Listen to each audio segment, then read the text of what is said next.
Services Marketing, MKT 625. Lecture number 1.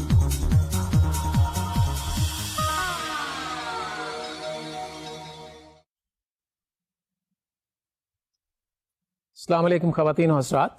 This is Wasim Ahsan, your instructor for the course on Services Marketing, MKT 625 at the Virtual University of Pakistan. Welcome to the course.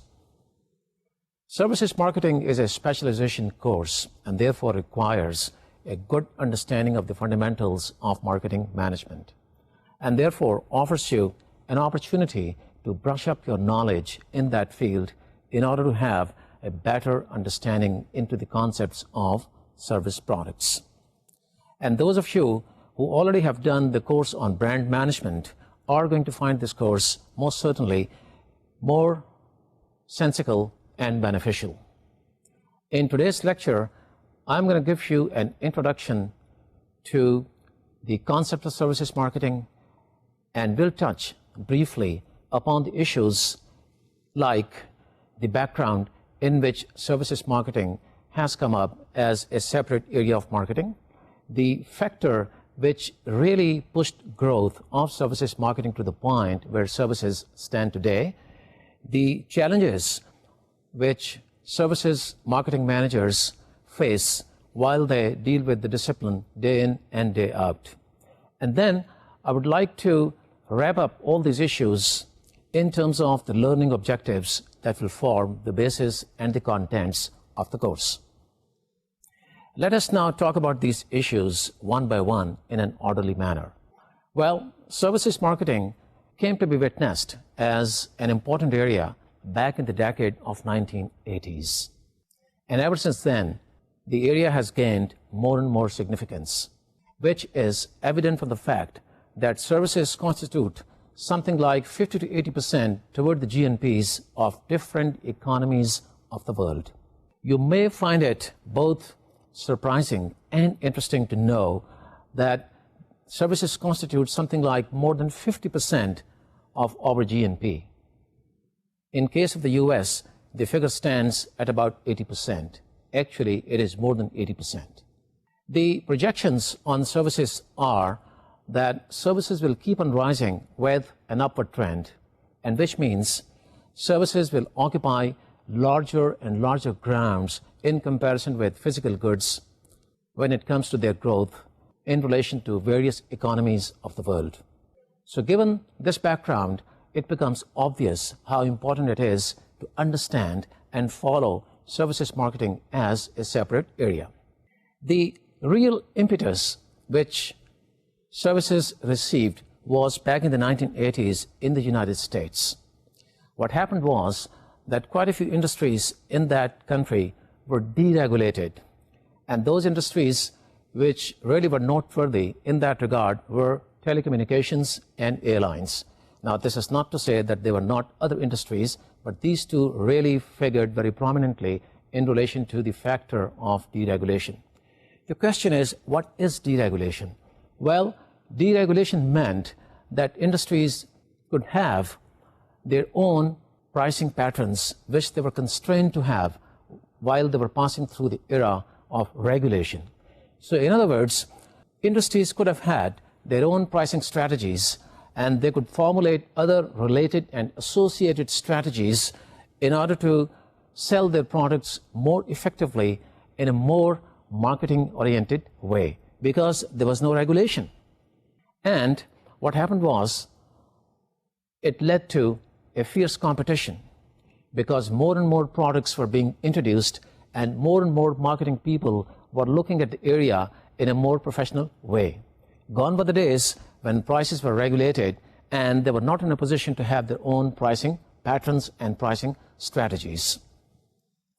So as a result of that, what happened was that marketing managers felt that there really was a need to have strategies which could be compatible with the area of services.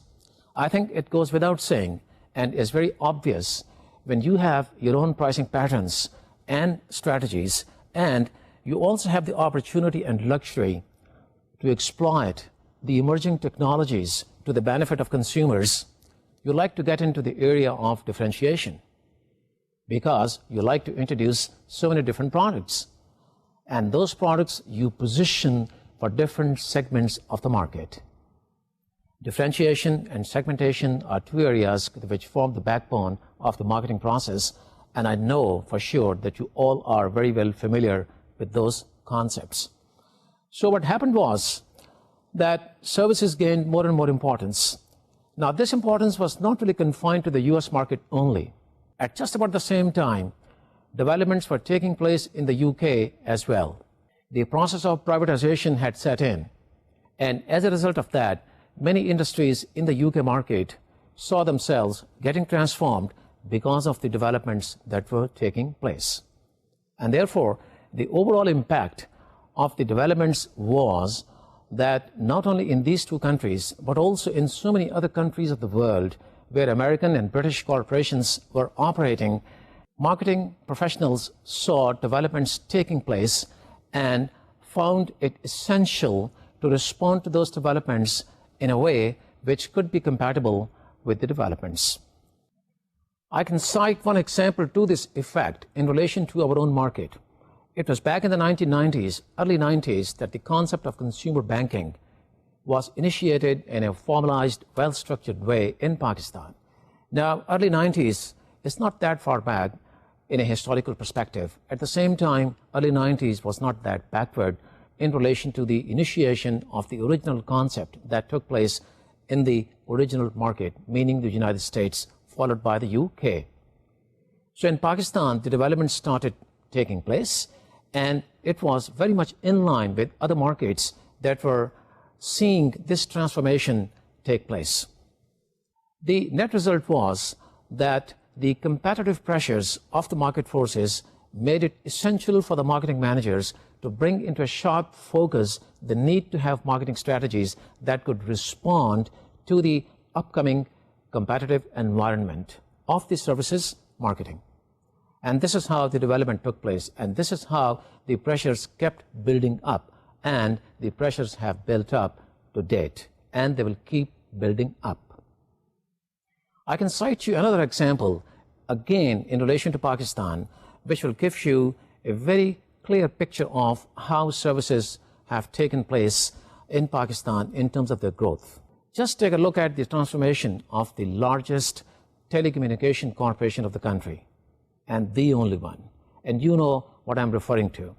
Look at the changed face of the corporation today. It used to be a typically governmental organization selling just one product, which was the fixed line or the landline connections. And look at the transformation that has taken place because of the marketing process that set in a few years ago.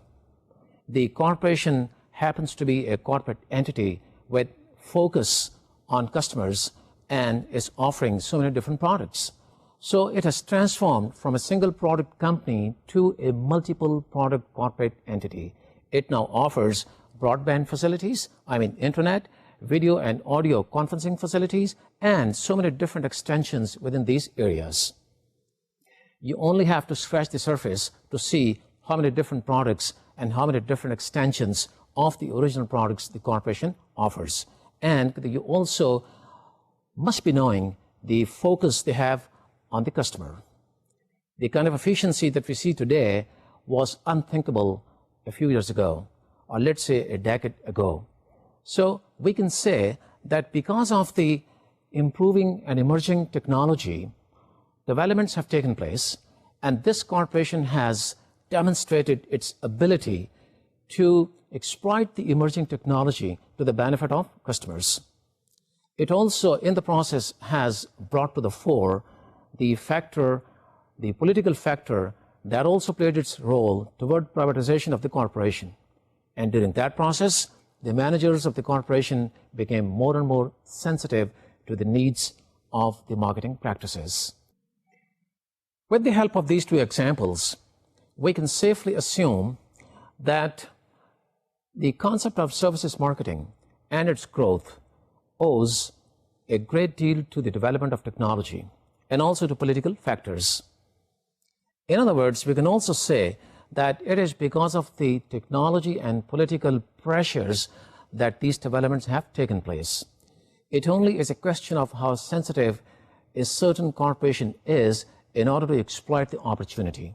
And those who do not exploit the opportunity are left behind for reasons best known to all of us. Now, we have to understand what these political and technology factors are. Let's talk about these pressures one by one.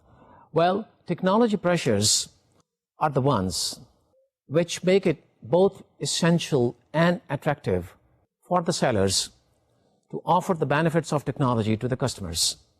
It becomes essential for the sellers because of the developments and innovations that take place in any given market.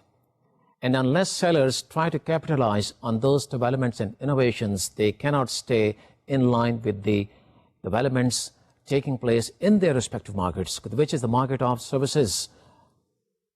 It is the power of technology that the one product corporation transformed itself into a multiple product corporation offering the benefits of internet. And now you have things like television, music, and even learning, which are offered as part of the package that you may like to buy from that particular corporation. It is the power of technology that mobile phone companies are offering so many different products.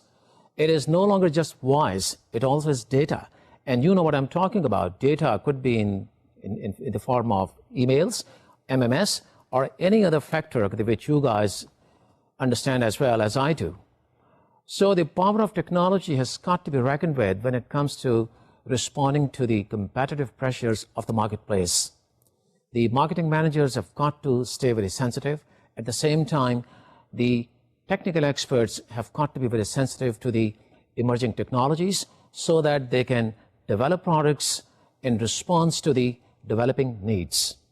Political pressures are the ones which also make it important for sellers to again offer benefits of the emerging technologies. But for that, some policy decisions have got to be taken in the public sector. So in other words, the government of the day may make policy decisions that motivate the private sector to start offering benefits of the emerging technologies. And to give you one example, I will cite the electronic media in Pakistan. The way it has grown over the last few years, particularly in the 2000s, is a testament to the concept that I'm talking about. The government took the decision of liberalizing the electronic media, and the growth, the competitive pressures, and the marketing practices that all these channels are using are in front of us, and we can see how rapidly marketing people have responded to the upcoming developments. I can make a statement here that the competitive pressures within industries brought with them the inherent features of brand and marketing management.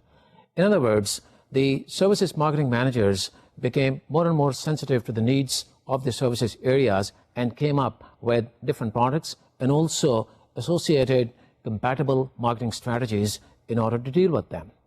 Services could be of different kinds. We have to be sure of the kind of service that we are dealing with before we start managing that particular service. The fields that are characterized by services could be many, but in most of the cases when we talk about services, we basically refer to industries like banking, insurance, telecommunications, courier, and utilities of different kinds like telephones, electricity, gas companies, and so on and so forth. But this list is not exhaustive. You start thinking of the different industries within these services areas and you will come up with your own list.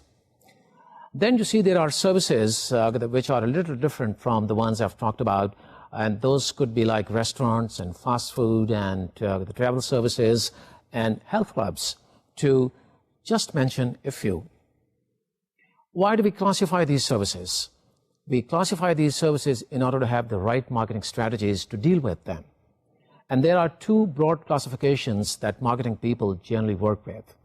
I'm going to talk about these two classifications in much more detail in the forthcoming lectures. But today, for the sake of introduction, I will be very brief. One classification is pure services. Now, pure services are those which are absolutely intangible and invisible. You cannot see those services, you cannot feel them, you cannot touch them. One example could be insurance. Other example could be consultancy of different kinds. I mean, legal consultancy, the management and business consultancy. Things that you're dealing with are absolutely invisible. But then you also deal with the other classification, which you may call hybrid services. Hybrid services could be like restaurants. You go to a restaurant, what you get is a physical product. It's the food which you eat. You buy travel services, you're dealing with something which is not totally invisible. You're dealing with something which also is tangible or has the elements of tangibility. I'll try to explain that with the help of an example.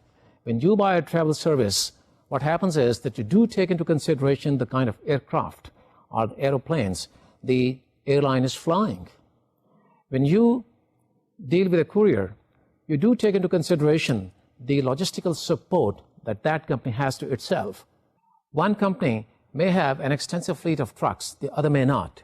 So we can summarize that when a service delivery accompanies with itself something tangible or engages something tangible, we call it a hybrid service.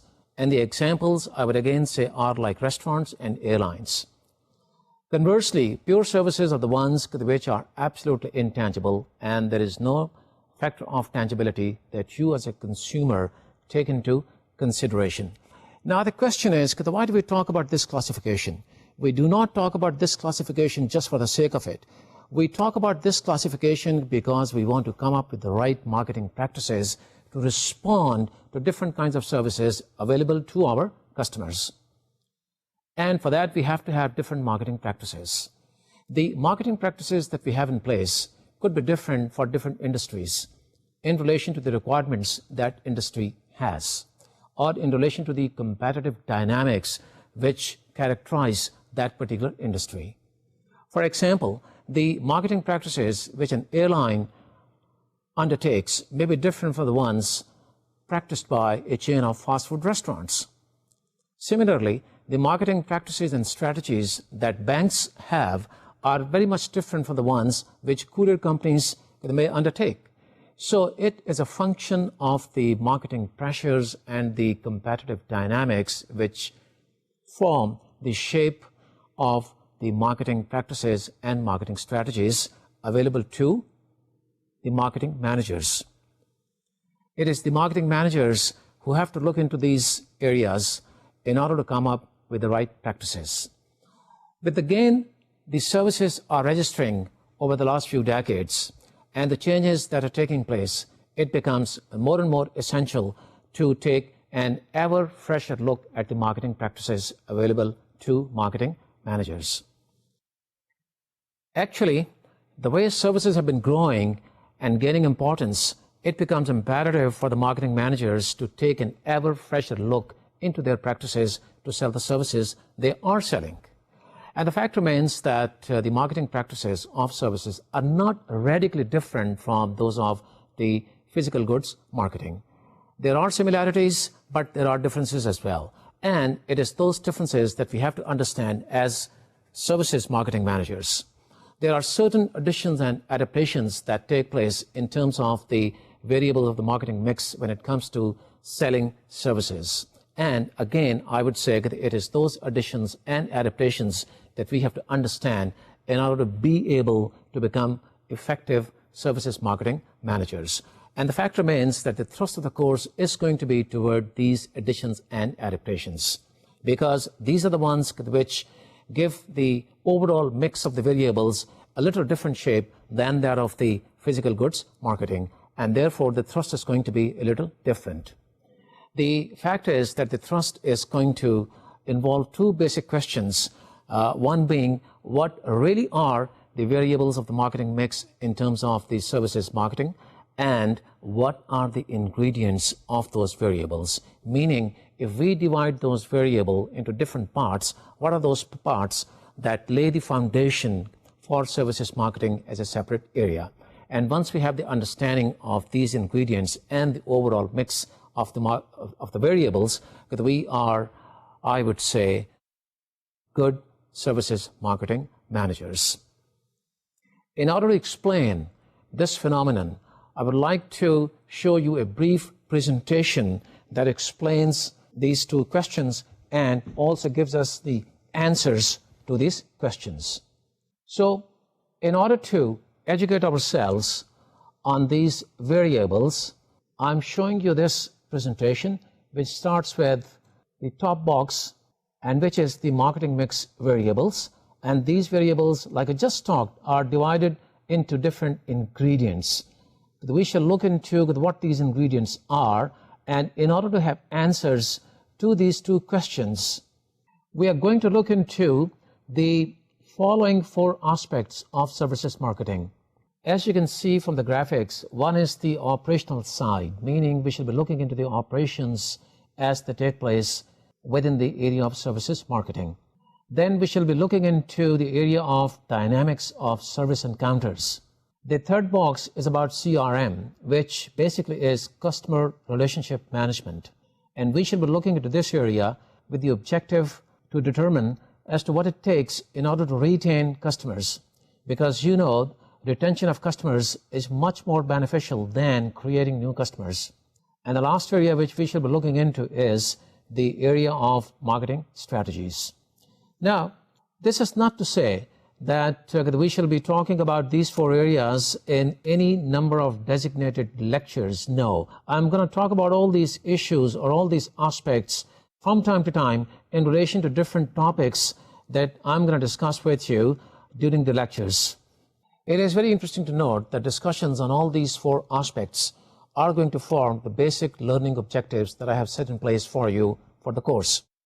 So in other words, I'm going to talk about all these issues not during any given number of designated lectures. Rather, I shall be talking about these issues from time to time, from lecture to lecture, in order to build up the blocks of knowledge that I want to impart to you guys. Let us now talk about these objectives one by one.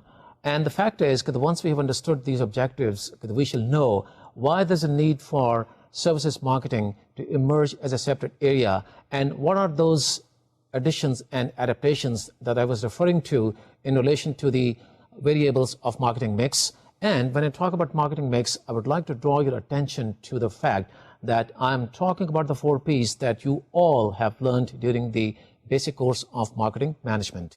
Now, the additions and adaptations to those 4 P's are the ones that we are going to learn. And again, in order to make it more clear, I would like to say that we are going to get into these objectives just in order to know those additions and adaptations. And therefore, we shall know how to build up the variables of marketing mix for services marketing. The reason I've repeated all this is because I would like you not to have any kind of or any level of confusion into your minds relating variables of marketing mix.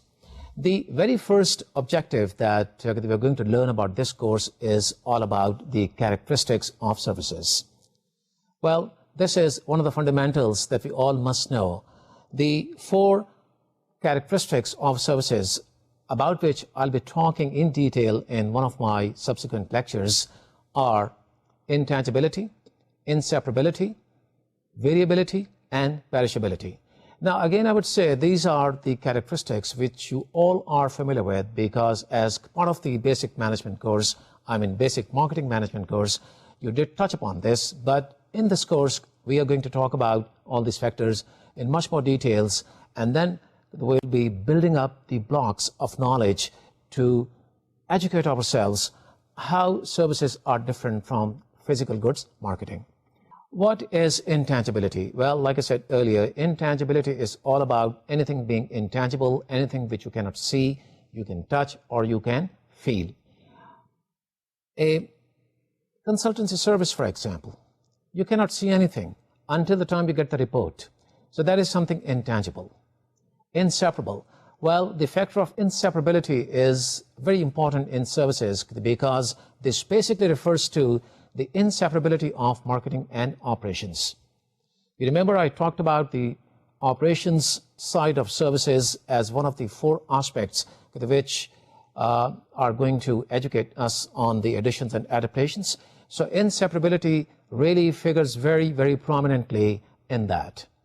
We cannot separate marketing from operations. Just take the example of a fast food restaurant where you walk in and place an order for something you want to eat, and you see that marketing and sales people who are taking your order are very closely related to the people who are into operations. As a matter of fact, the people from marketing and operations can be the same people, or even if they're not the same people, they are so closely related and they work so closely at the same time, meaning concurrently, that the two operations of marketing and production, so to say, take place concurrently. Conversely, in physical goods marketing, what happens is that physical goods get produced in a factory, and you just don't know that when those goods are being produced. From the factory, the goods travel to the warehouse, meaning the factory warehouse, onto the supply chain, and then eventually into the warehouse of the retailer, and then onto the retail shelves. In this case, you can easily see the separability between the two functions of production and marketing. Production taking place at one particular time, at one particular place, and selling taking place at a very different point and different time altogether. Back to inseparability. This is not the case in services. With the help of the example of fast food, I've tried to explain to you that the two operations take place concurrently at the same time. So this is a challenge which marketing people have to face and manage when they're dealing with services. The third characteristic of services is about variability. Variability means the variation that takes place while you deliver a service. Again, because of the fact that services are not manufactured in a factory, there could be a lot of variation from time to time, from person to person. In order to take care of this variability, services managers have got to be astute when they come to manage their services. And they try to manage their services in a very consistent way with the help of certain procedures which are laid out and which are supposed to be followed in true letter and spirit each time, in every time that particular procedure or activity as part of that procedure takes place. A very important challenge services marketing managers have to face and deal with. The fourth characteristic of services is about perishability. And you all know that services are perishable. These cannot be stored. I mean, there are no inventories. The seats which are not sold by the airline today cannot be sold tomorrow. And therefore, there has to be a separate, different way to manage these services. So given these characteristics, we are going to educate ourselves about the variables of the marketing mix. The other objective that we are going to look at and learn is about the pre- and post-purchase behavior of the consumer. This might sound something very new to you, but the fact is that before buying a service, any consumer has to go through a decision-making process before he or she buys that particular service. Again, because of the fact that they cannot see the service, they have to think about it. They think about so many different features which are offered by the service providers before they go to the service area and buy that particular service. A whole lot of dynamics come into play, and the consumer really taxes his or her mind in order to reach the decision before buying a service. Now, same is the case with the post-purchase period, when the consumer has bought the service, because there are many services which require after-sales service, or there could be many other related factors which are involved with the service that you have bought that you keep thinking about and you keep analyzing in order to make sure that next time either you buy the same service or you switch over. So you've got to educate yourself on the pre- and post-purchase behavior of the consumer as services marketing manager. Another objective that we've got to educate ourselves about is developing an understanding of consumer expectations. Again, during the pre-purchase encounter and the post-purchase phase. A consumer is going through the process of decision-making during the pre-purchase phase. The consumer develops certain expectations about the service they want to buy. And we as marketing managers have got to understand that. We've got to envision that. And if we are in a position to do that, we shall end up as better marketing managers, because then we shall know what exactly is that the consumer is thinking about and what exactly it is that the consumer expects. And in response to that, we come up with the right marketing strategies. A very important objective that we just cannot lose sight of is what really determines quality in a service environment. This is one of the greatest challenges that service marketing managers face while they deal with services. Why? Because there's a tremendous need to maintain quality on a consistent basis when you deliver service. And like I said, variability creeps in. And because of that variation, the challenge becomes bigger and bigger. So the greatest challenge, or one of the greatest challenges that marketing people have to face and deal with, is to eliminate the possibility of that variability. How do you take care of that? I'm going to talk about that in detail in one of my subsequent lectures, but just to give you an overview of that, it basically is taken care of by development of certain procedures and then making those procedures as standards. When you make those procedures standards, you basically ensure vigilance of those procedures. And when you follow those procedures in true letter and spirit, the way they are mentioned, then you take care of that variability. Whether or not you are in a position to do that is where the challenge lies. And marketing teams that are in a position to do that are the ones which are better than those which cannot. It goes without saying. Another learning objective that we just cannot miss sight of is our understanding of the operational positions when it comes to services. Now, these operational positions can be similar to those of the positions that you take when you manufacture physical goods, like you develop so many different products in order to satisfy needs of so many different segments. Likewise, in operations also, you have to decide what kind of service that you are going to go into. Whether you want to get into customization, or you want to get into the very high quality end, or you want to get into something which can be a regular product. And I think it goes without saying that a regular product is a product that any company has to be able to develop and sell, because without that regular product, you cannot sell volumes. Just take the example of a courier service. It may not be a very viable service unless it sells the overnight documents service. So I think that clarifies what I mean by different operational positions. And we definitely are going to talk more in detail about these operational positions from lecture to lecture. Another objective that we have to understand is the importance of internal marketing.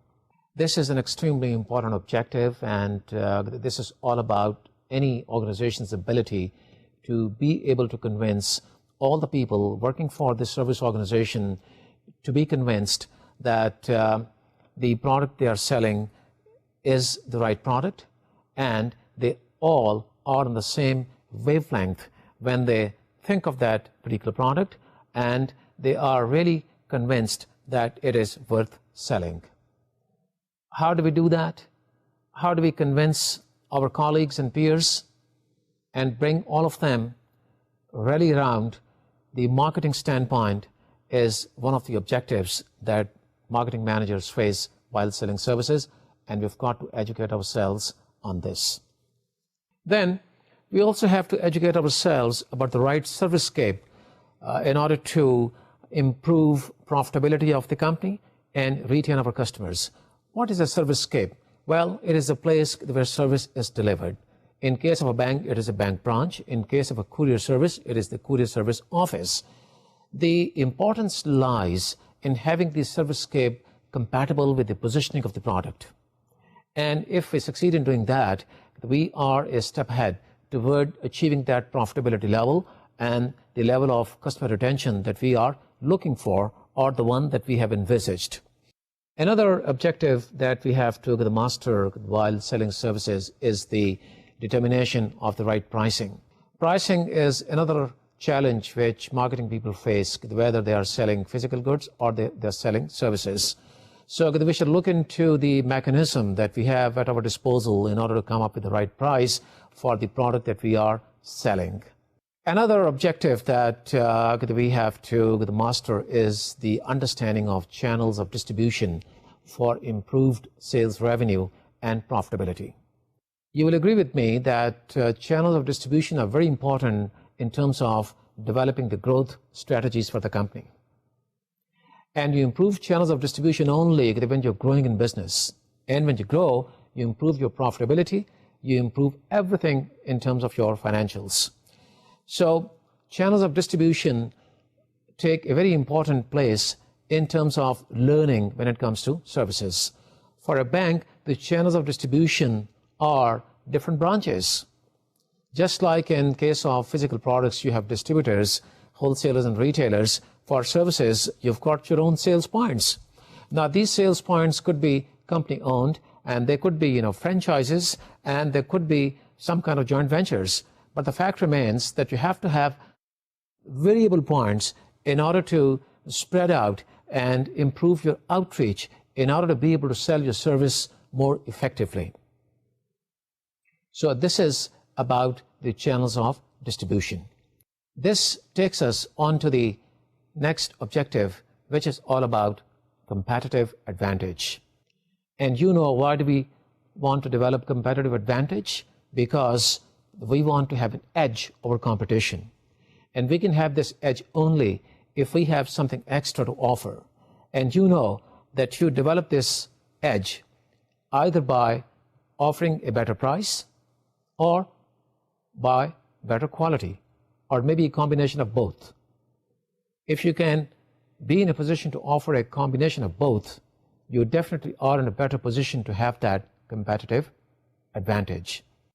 Once you have gained the competitive advantage, the next challenge is to sustain that. What does it take to sustain that competitive advantage is going to be another learning objective of this course. And you will agree with me again that you sustain that advantage only by offering a superior service and by developing certain distinctive skills. If you have a combination of this, meaning superior services and distinctive skills to deliver that service, whether you do that by having a very good servicescape, or you do that by eliminating the variability, or you do that by any other combination of the factors that I've just talked about, is a policy matter and a matter of your passion as to how much you really want to excel in trying to deliver the service that you are selling.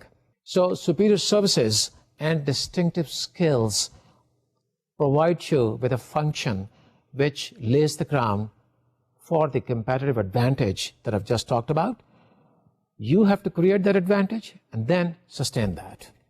That takes us on to the next objective, and that is our ability as a service seller to be able to maintain an equilibrium between supply and demand. How do you do that? Well, you have to do this in any case, but in terms of physical products, this is not as sensitive and as difficult as it could be in services. Why? Because physical products could be stored. Once you have produced them, you can store them. You can sell those at a later stage. If for any given reasons sales have slowed down, you certainly have problems at hand, but the products do not go waste. This is not the case in services. You've got to be able to decide at the moment. If you have inventory to sell, you've got to come up with pricing strategies or some kinds of promotions which can take care of the demand which has slackened. And you've got to create that in order to be able to sell the inventory that you have at your disposal. Now, when I talk about inventory, maybe I'm talking with a special standpoint of the hospitality industry, meaning hotels, for example. If they have rooms available and there's a slowdown in the marketplace, all they can do is do something with the pricing mechanism or do something with the promotional efforts that they are in a position to win over customers to fill up that vacancy. So this is what I mean by the ability to maintain an equilibrium between supply and demand. You understand the challenge lies in being very quick to be able to develop that equilibrium. And this is where services stand apart from the physical goods. The next learning objective that we again just cannot miss and is going to form a very important part of the course is our ability to understand what customer value is and what is brand loyalty and what do we do in order to retain customers. Customer value is something which is going to be talked about in detail, no question about that. But just to tell you in a very summarized form, customer value basically is a function of price and quality. The price you sell a service at and the quality you offer to your customer. If you offer a very good combination of these two factors, then you're offering your customers very good value. If you are selling a service which also requires after sales, then of course you also have to have some distinctive skills which I talked about earlier to be able to keep your customers satisfied and retained. Customer retention, like I pointed out, is much less expensive than creating new customers. And this is one of the aspects which I shall be throwing a lot of light on while you make that attempt, because it is a proven fact and the empirical evidence show us that service organizations all over the world do a lot of effort in trying to retain their customers. This is not to say that those organizations do not run after new customers. They do, but trying to get new customers is much more expensive than retaining your customers. So if you can retain customers, you're better off in terms of revenues, in terms of profitability, and in terms of your costs. The last objective that we have to educate ourselves about in relation to this course, at least in terms of the listing that I have for you for today's introduction, is our ability to evaluate service performance.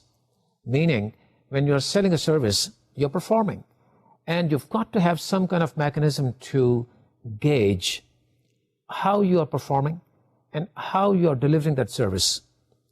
After you have delivered the service and you find out something was wrong while you were delivering it, the damage is done. So you have to have some kind of mechanics which tell you during the performance phase that you are on the right track, and developing the measurement dynamics in order to gauge the performance of the service that you are delivering is a challenge which marketing managers face while they sell services. You can develop certain questionnaires. You can talk informally with your customers. While you deliver a service, even at the counter, where the service encounter takes place, you can ask some informal questions to your customer about the level of satisfaction that they have. If they are the first-time customers, you can ask some relevant questions. If they have come for the second time, or if they keep coming repeatedly, you can again ask some very relevant questions about the fact or the factors which bring them back to your servicescape. So these are the learning objectives that we have to educate ourselves about in order to be able to develop an understanding about the additions and adaptations to the mix of variables that we deal with while we sell services. And that is going to form the backbone of the course. I'm not saying that all the learning objectives that I've talked about are a list which is exhaustive. No. All I'm saying is that these are the prominent ones that we just cannot afford to lose sight of, and we've got to learn what all these are all about so that we do understand the basics in order to have very good preparation to enter the practical field. In order to wrap up the lecture, let me now give you a recap of what we have learned today. I've talked about the background in which services have emerged as a separate area of marketing, and I also have talked about the factors responsible for growth of the service area, and I've talked about those factors in a historical perspective as to what really gave the impetus to services to come to the point where they are today. Of course, I'm going to talk about a few more factors which are responsible for a continuous growth of services, but that's not part of the recap that I'm giving you right now. I also have talked about the challenges which service managers face while delivering services, and I've talked about so many different aspects that we have to look at in order to understand what really are the mix of the marketing variables for services. Because this is the basic premise around which the whole concept of services marketing revolves. And the concept is that services marketing is different from physical goods marketing. And what really makes it different is the additions and the adaptations to the mix of variables that we are familiar with, meaning the traditional 4 Ps of marketing. In other words, what I'm saying is there are more Ps to these 4 ones that we have to learn. And the reason we learn those, because services have very different characteristics, and the characteristics of intangibility, inseparability, variability, and perishability are the ones which really make services stand apart from the physical products. So in this backdrop, having understood that services definitely have a different character, and therefore we have to have a different mix of marketing variables in order to manage services, we are starting this course in the hope that we certainly will be in a position to understand those differences, and we shall know what could be the right marketing strategies to be able to manage the services that we intend selling in future, or the services that we are selling today in case we happen to be practical managers. With that, I would like to say thank you very much for your patience, and goodbye to you until the next time, meaning lecture number 2. Assalamu alaikum and Allah Hafiz.